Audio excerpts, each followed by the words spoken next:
Nagsimula ang lahat sa eskwela, nagsama-samang 12 sa kalokohan at sa tuksuhan, hindi maawat sa isa't isa.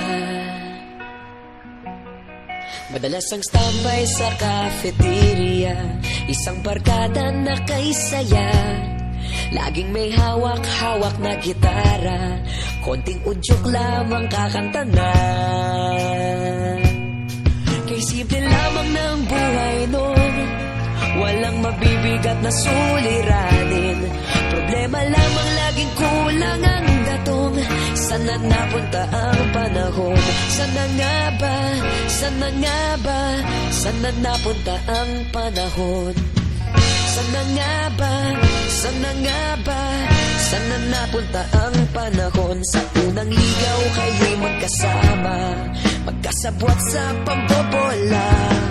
Walang sikreto kayong tinatago, okay sarap ng samahang barkada. Nagkawatakan na sa kolehiyo, kanya-kanya na ang lakaran.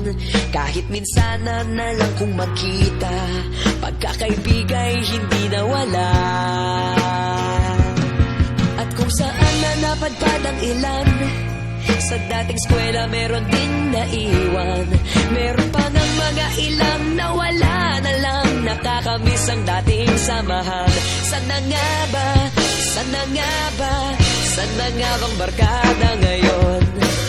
Sana nga ba? Sana nga ba? Sana nga bang barkada ngayon?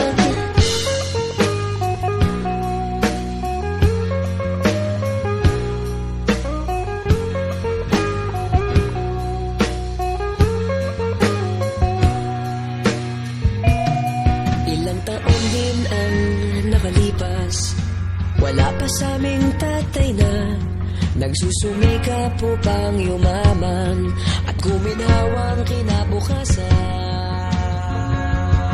Paminsan-minsan kami nagkikita, mga naiwan at natira. At gaya nung araw namin sa eskwela, pag magkasama'y nagwawala. Napakahirap malimutan ang saya ng aming samahan. Kahit lumipas ng ilang taon, magkabarkada pa rin ngayon. Magkaibigan, magkaibigan, magkaibigan pa rin ngayon.